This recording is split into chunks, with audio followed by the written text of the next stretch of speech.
강의를 시작하겠습니다. 예, 시작하겠습니다.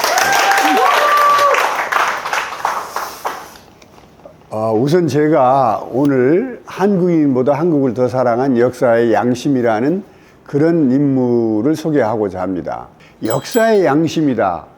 정말 거리낌 없이 역사에 한국 역사든 미국 역사든 세계 역사든 내 행동이 거리낌 없이 살아왔다. 그런 뜻으로 저는 쓴 겁니다. 그러면 이 두 가지를 제가 이런 표현을 했는데 이거는 한번 제 강의를 듣고 또 여러분들이 헐버트라는 인물을 연구를 더 하다 보면은 이해가 갈 것 아니겠는가. 저는 그렇게 생각하고 시작하겠습니다. 물론 방크 회원 중에는 나이 드신 분도 있겠지만은 또 젊은 분도 있고 특히 이제 학생들도 있고 그러다니까 내가 생각하기에는 역사 인물은 울림이 많은 사람이어야 돼요. 예. 그리고 그 울림에는 이런 정의, 인간의 국가관이나 세계관의 자기의 가치관을 실천을 아주 잘하는 분이 울림을 이렇게 남길 수 있는 거예요. 그 다음에 또 이제 그분의 인생을 보면 어떤 꿈을 향한 도전의 역사가 보여져야 되는 거예요, 이게. 그러면 제가 지금 오늘 이방인 헐버트라는 인물을 여러분한테 소개하고자 합니다. 근데 헐버트 하면은 어디서 들어봤어? 그러면 대부분 사람들이 어디서 이름은 들어봤는데, 그럼 뭐 이분 하신 일 한 가지만 얘기해봐. 나 그건 잘 모르겠어. 그리고는 아무것도 모른다고 얘기합니다. 어떤 분은 전혀 뭐 나는 이름도 안 들어봤다는 분이 대부분입니다. 1886년에 23살 청년으로 우리나라의 유경공원이라는 학교로 이제 오시게 되고, 그 다음에 1891년 12월에 미국으로 귀환을 하게 되고, 1893년에 감리교 선교사로 다시 재내한을 해서 1907년에 일본의 박해로 역사 기록에는 전부 추방됐다고 써 있어요. 일본의 통감부 여사학장을 하던 고마스라는 사람도 내가 추방을 시켰다. 그렇게 기록을 했어요. 근데 추방 문서는 저는 보지를 못했어요. 그러나 분명한 건 일본의 박해로 한국을 떠나서 이제 미국에 귀환했는데 미국에서 1907년부터 45년, 38년을 다시 또 미국에서 독립운동을 합니다. 다른 직업을 안 갖고 독립운동을 합니다. 그 다음에 1949년에 40년 만에 귀환을 해서 일주일 만에 서거를 해서 양화진에 이제 묻히게 되는 거거든요. 보면 제가 이걸 왜 적어 놓냐면은 86년에 오셔서 그러니까 20년 동안을 한국에서 살았고, 그 다음에 나머지 이제 40여 년 동안을 또 미국에서 살아서 86살로 이렇게 돌아가셔서 63년에 그 한민족과 함께 했는데 지금 요즘 저는 이제 63년의 한국인이다. 이렇게 얘기를 합니다. 나중에 이제 제가 어떤 미국 기자 한번 보여드릴 텐데 거기에도 나오는데 어떻든 대충 그 이분의 삶을 아셔라. 그러니까 23살에 만나서 63년은 완전히 한민족을 위해서만 살았다.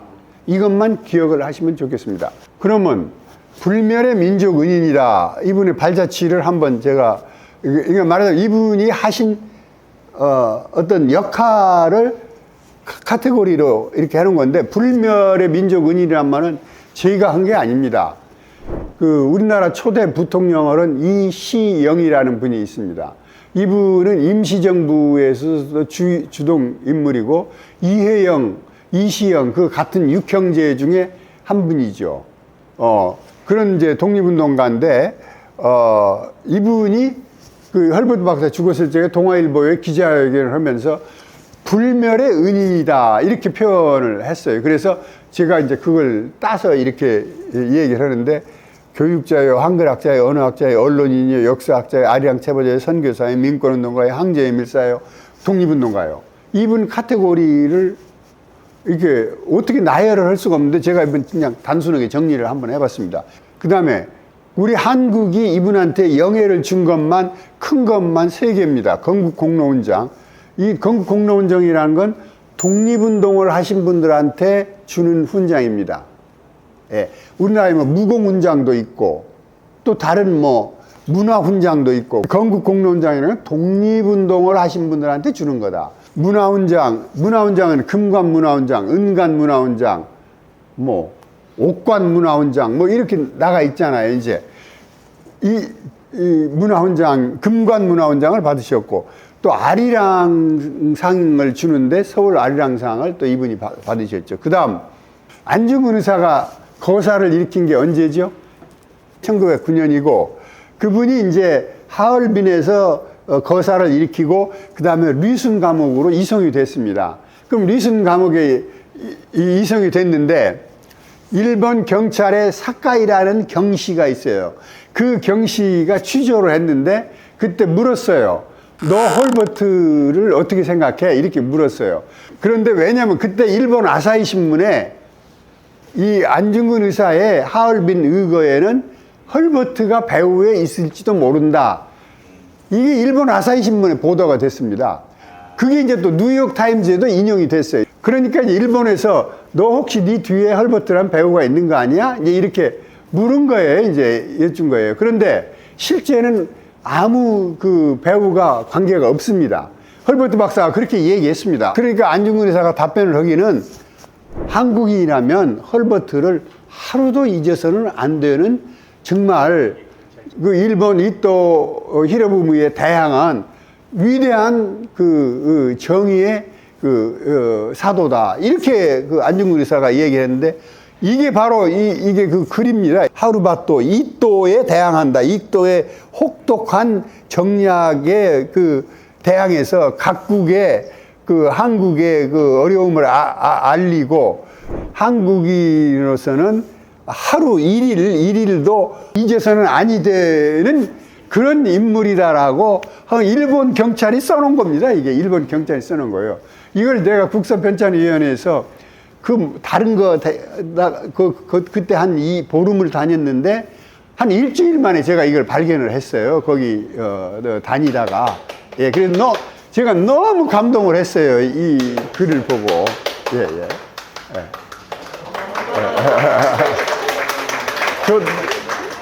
정말 저도 이걸 발견하지 못했다면 얼마나 서운했을까. 이게 없다면 저 혼자 아까 저렇게 안중근 의사가 그렇게 얘기했다 이렇게 얘기했다. 그런데 너 증거 있어? 그러면 제가 뭐라고 얘기를 할 겁니까? 이제 그런 얘기를 안중근 의사가 했다. 그 다음에 이제 두 번째는 이게 메가더 장군이 공산주의로부터 대한민국을 구했다면 헐버트 박사는 19세기 말에 조선의 역사 문화 연구로 조선을 문명국의 반열에 올려놓았다. 그 조선의 역사 문화를 최초로 정립한 분입니다, 이분이. 그리고 한민족의 정체성을 이분이 확립한 분입니다. 그 정체성과 역사 문화 정립한 거를 세계에 알린 분이 헐버트 박사예요. 그런데 이제 따지고 보면은 뭐예요? 헐버트 박사가 방크의 선배 아니신가요? 방크의 대선배이자 한류의 원조 아닌가 그렇게 생각합니다. 예.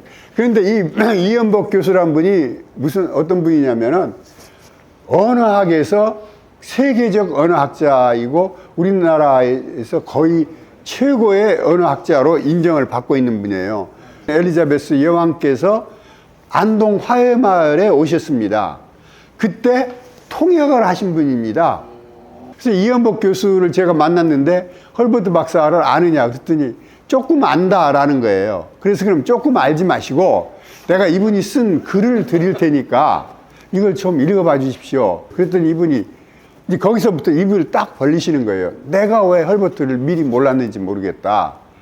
그래서 이런 얘기를 해놓으신 거예요. 조선을 문명국의 반열에 올려놓았다. 자기가 보기에는. 이걸 학술회의장에서 하신 말씀입니다. 이게. 그 다음에 교육학에서 가장 바람직한 인간상으로 보면 전면적으로 고르게 발달한 인격체의 전형이다. 이렇게 하신 분이 있어요. 서울대학 교육학과의 김기석 교수. 이분이 그냥 하신 게 아니라 학술 논문에 이렇게 쓰셨어요.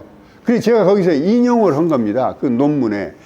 그 다음에 이제, 그럼 이분이 적어도 태어난 배경은 조금 알아야 된다. 아까 얘기했듯이 이제, 아버지가 개신교 목사하고 미들버리 대학교 총장이었어요. 그러면 아무래도 학구적인 데서 태어났고, 그 다음에 이제 그 기독교 개신교 목사였는데 장로교 감리교도 아니고 회중교회 목사였어요, 이분이. 그래서 제가 교육자와 기독교 가문에서 출생을 했다. 그 다음에 이분의 제일 놀란 건 인간 중심주의예요. 이분 가족이. 헐버트가 태어난 1864년, 이제 63년부터 노예 해방이 시작이 된 거예요, 이제. 그래서 64년에 일반적으로 기록이 돼 있죠, 64년으로. 그 64년인데, 그 제인이라는 하인이 있었어요. 흑인 하인이 있었는데, 꼭 기도 시간에도 자기 아버지 어머니가 이 제니의 행복을 추구하고 행운을 비는 그러한 기도를 했다고 기록에 나와 있어요. 그래서 얼마나 인간 중심주의의 휴머니티의 가정이었는가. 헐버트가 이런 사람이기 때문에 이런 일을 했구나. 예. 그 다음에 이분의 가훈이 Character is more fundamental than victory. 원칙을 지키는 것이 승리를 얻는 것보다 more fundamental. 더 근본적이다. 더 중요하다. 헐버트 박사는 이걸 평생을 거의 실천을 했어요. 원칙을 지키자 이런 얘기죠. 자, 그 다음 우리나라가 유경공원을 세우기로 결정한 게 1884년입니다. 그럼 1884년 12월에 갑심정변이 일어나 버려요. 그래서 우리나라가 이걸 중단을 합니다. 중단을 하니까 미국에서 먼저 3명을 뽑아놨었어요. 1884년에 이미. 그럼 그때 뽑아놨었는데 중단한다고 보니까 미국 대학생들이 이걸 기다리고 있겠어요? 말하자면 한국에 이것도 일종의 취직이나 마찬가지인데 월급은 자기들 생각보다 작았지만은 이제 취직이나 마찬가지인데 한다고 그래놓고 오지 말라고 그러니까 언제 올지도 모르고 그러니까 다른 사람들은 다 그만둬 버렸어요. 안 간다고 손을 들었어요. 그런데 헐버트 박사는 그때부터 한국 공부를 시작한 거예요, 미국에서. 그래서 아까 자기가 욕을 했다는 그리피스라는 사람이 있었어요. 일본에 와서 한국을 연구하고 한국에는 한 번도 와보지도 않은 사람이었어요. 그런데 미국에 와가지고 이수빈이 강의도 하고 책을 쓰고 그랬어요. 그러니까 이제 그리피스 강의를 찾아서 들었어요. 그러니까 엉터리 선생한테 한국을 배운 거예요, 이분이. 그래서 2년을 기다렸어요. 그래서 다시 이제 한국에서 전국이 안정이 되니까 유경공원 학교 설립을 추진한다고 그러니까 교육부 장관이 헐버트 박사 아버지한테 당신 아들 중에서 보내라고 그래가지고 형은 내가 그런 오지에 왜 가? 하고 이제 안 간다고 그랬어요. 근데 헐버트 박사는 가슴이 뛰었다는 거예요. 요즘 말로 뭐 꽂혔다고 그러나요? 조선 이름만 그 지도에서 코리아라는 걸 들어봤는데 그걸 보고 딱 꽂힌 거예요, 이제. 그래서 이제 기다리고 있다가 다시 그러면 미국에서 선생 2명을 네가 지명을 해라. 그래서 이 양반이 선생 2명을 지명을 해가지고 3사람이 한국에 오게 되는 겁니다. 그 샌프란시스코에서 일본 요코하마로 와가지고 요코하마 배를 타고 한 20일 걸려서 요코하마에 왔습니다. 요코하마에서 이분이 다행히 하느님이 도왔어요, 제가 보기에는.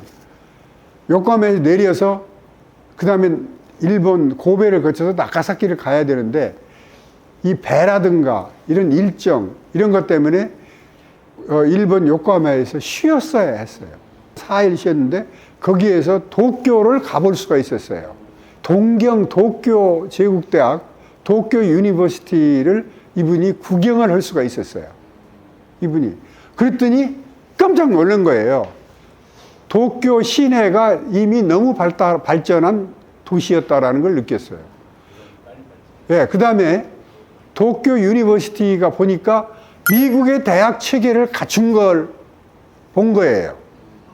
내가 왜 이런 얘기를 하냐면 이분이 그 다음에 조선에 살면서 조선의 학교를 잘 만들어서 도쿄 제국대학을 능가하는 학교를 조선에 만들겠다는 게 이분의 영원한 꿈이었어요. 근데 불행하게도 이분이 꿈을 완성하지 못하고 돌아가십니다. 아까 서울에 도착해가지고 뭐를 했냐면은 첫째는 바로 조선말을 배우기 시작했습니다. 그때 서울에 콜레라가 만연을 했어요. 이 1886년 7월 5일인데 이때 서울의 인구가 약 성안 15만, 성박 15만에서 25만에서 30만 정도 됐습니다. 서울의 인구가. 그런데 그해 여름에 콜레라로 3만 명이 죽었어요. 서울에서. 10분의 1이 죽었어요. 서울 인구에. 그러면은 상식적으로 생각해 보세요. 헐버트 일행이 서울에 와가지고 학교 준비하는 게 더 급하겠어요? 콜레라 조심하는 게 더 급하겠어요? 도망가야죠, 그거는. 그래, 이제 헐버트 기록에 의하면은, 자기가 판단했더니 위생관념만 잘 지키면, 자기들은 죽을 일이 없을 것 같다. 그리고 우리는 학교를 만들러 왔기 때문에 우리가 어떻게든지 학교를 만드는 데 전념하자. 그래가지고 이 사람들이 외국으로 안 나갔어요. 그래서 헐버트 박사가 여기서 하신 일이 그때 최초로 학칙을 만들어요. 토요일 날은 방공일이다. 예, 오전만 수업한다. 이분이 만든 거예요. 9시에 시작해서 12시에 점심을 먹는다. 1시간 풀로 주어라. 이게 다 이때 만든 거예요. 자, 어떻든 유경공원이라는 학교가 이렇게 시작을 한 학교다. 우리 역사에 매우 의미 있는 학교예요. 제가 한글 헐버트를 만나다라고 얘기했는데 이건 제가 쓴 제목이 아니고 한글 박물관에서 헐버트뿐만 아니라 한글 관련 학술회 일을 하면서 한글 헐버트를 만나다 이렇게 얘기했어요. 거기에 있는 학예사 한 분이 자기가 보기에는 한글이 헐버트를 만나서 복을 받았다. 우리나라 사대부들이 한문만 쓰고 한글 쓰는 걸 부끄러워했는데 얼마나 부끄러워했냐면 헐버트 박사가 기록에 보면 그렇게 돼 있어요. 내가 조선 사대부들을 만나서 당신 언문 아십니까? 그러면 손을 내젓는데 입에 거품을 물고 언문을 모른다고 그런다. 조선 사람들이, 사대부들이. 근데 실은 그 사람이 언문을 다 안다. 그렇게 표현을 해놨어요. 그만큼 사대부들이 언문 아는 거를 창피하게 여겼다라는 거예요. 그래서 제가 이제 한글 헐버트를 만나다. 왜 만나다 그러냐면 이분이 단적으로 얘기해서 한글의 문자적 우수성을 학문적으로 최초로 밝힌 인물입니다. 세종대왕은 만들어 놓으셨지만 그 뒤에 왕들이 자기 손자들이 써먹지를 않고 연산군 때부터 완전히 한글이 없어져 버린 거예요. 지하로 들어간 거죠. 그래서 안 쓰고 있다가 헐버트가 학문적으로 우수성을 최초로 밝힌 거예요. 그러니까 우리나라 최초의 언어학자예요. 그 다음에 밝힌 것에 끝난 게 아니고 한글을 쓰자고 주장한 거예요. 왜 쓰자고 주장했느냐? 한글이 불편하면 쓰자고 주장했겠어요?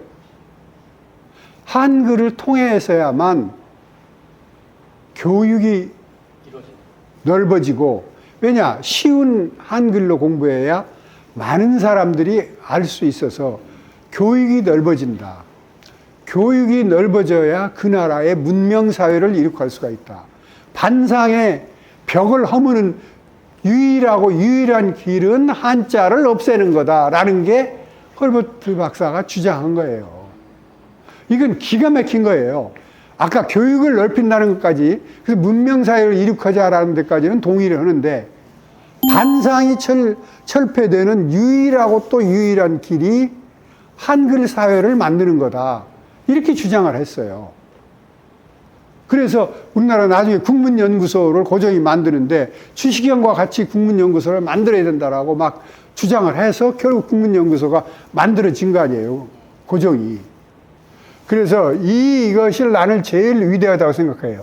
일주일 만에 조선인들이 무시한다는 것을 발견했다라는 것이 가장 위대한 거고, 이 한글을 헐버트 박사가 만나가지고 자기의 인생 항로를 바꿨어요.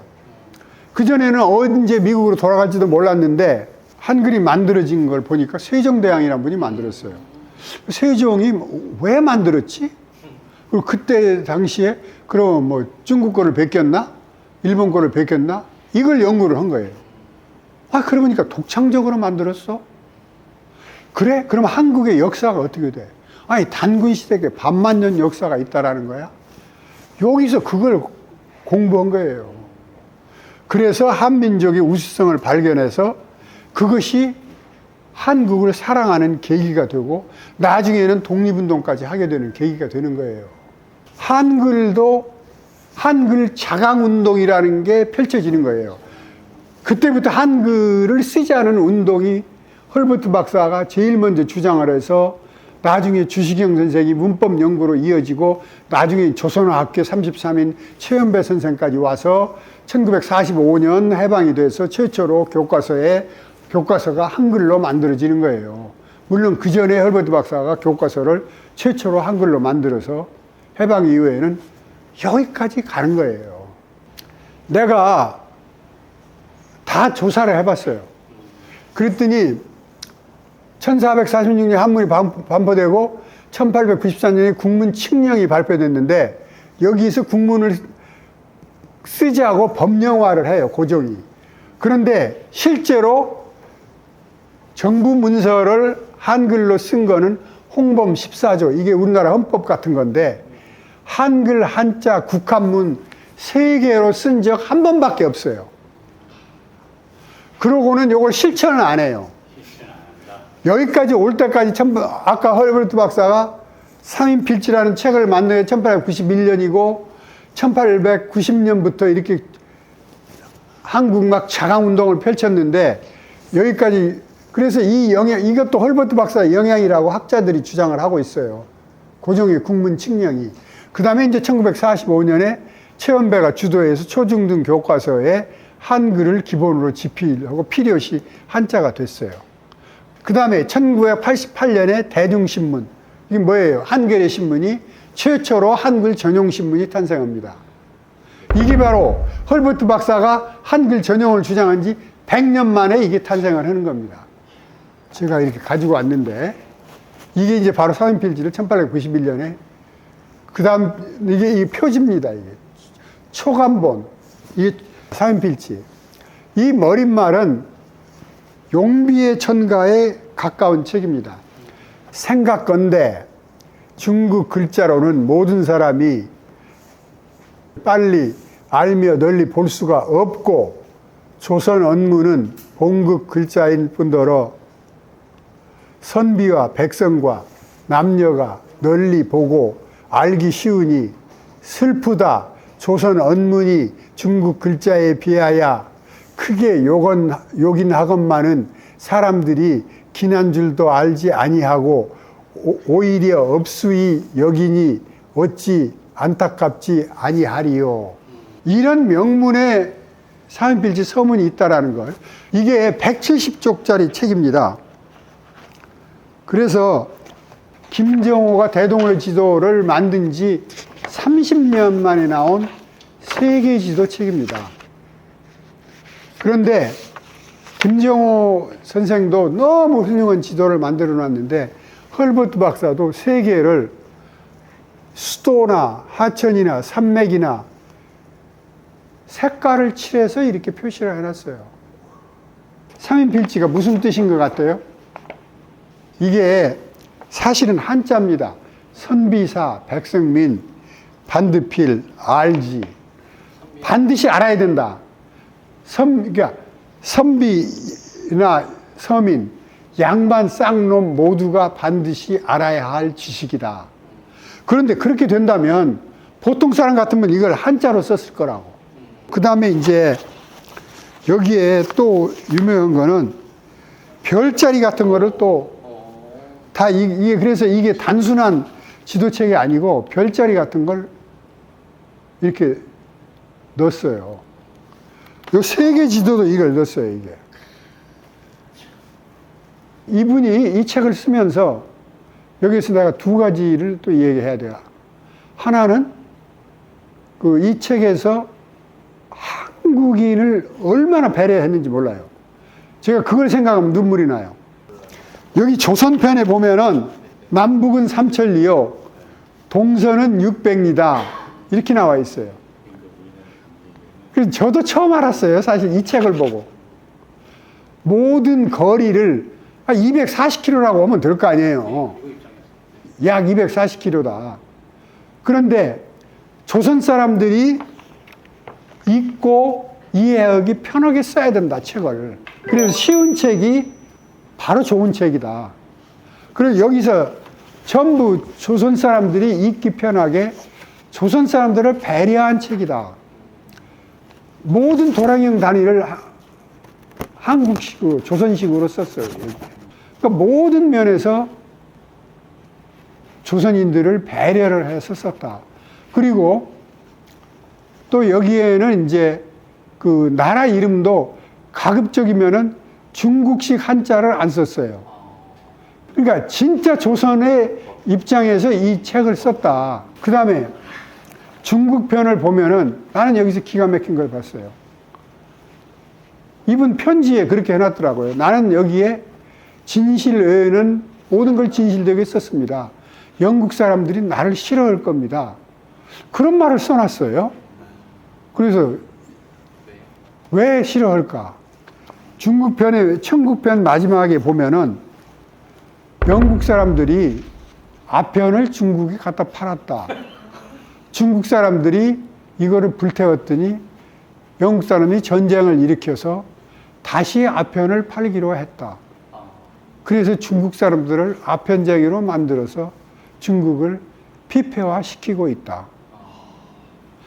세상에 이보다 더 악한 일이 어디 있겠습니까? 여기다 그렇게 써놨어요. 여기에다가. 세상에 이보다 더 나쁜 일이 어디 있겠습니까? 아편을. 그때 미국 사람들이라면 영국을 형으로 알고 미국 사람들이 영국을 욕한다라는 것은 상상을 할 수 없는 일입니다. 그런데 헐버트 박사가 여기에 이보다 더 세상에 나쁜 일이 어디 있겠습니까? 1949년에 워싱턴에 주미 한국 대사관을 나오면서 AP통신 기자가 물었어요. 당신 40년 만에 한국을 가는 소회가 어떻습니까? 그랬더니 헐버트 박사가 나는 웨스트민스터 사원에 묻히는 것보다 한국 땅에 묻히기를 더 원합니다. 이렇게 아주 함축적으로 한마디로 얘기했어요. 그러면 그때 웨스트민스터 사원을 잘 아는 사람들은 어떻게 생각을 했겠어요? 황당하죠. 야, 한국이 뭔데 웨스트민스터 사원에 묻히는 것보다. 그런데 그때 당시에 미국 사람이나 영국 사람은 웨스트민스터 사원에 묻히는 걸 세상에 최고로 알았던 거예요. 최고의 영예로 알았던 거예요. 이건 헐버트 박사의 모든 진심이 거기에 다 들어가 있다.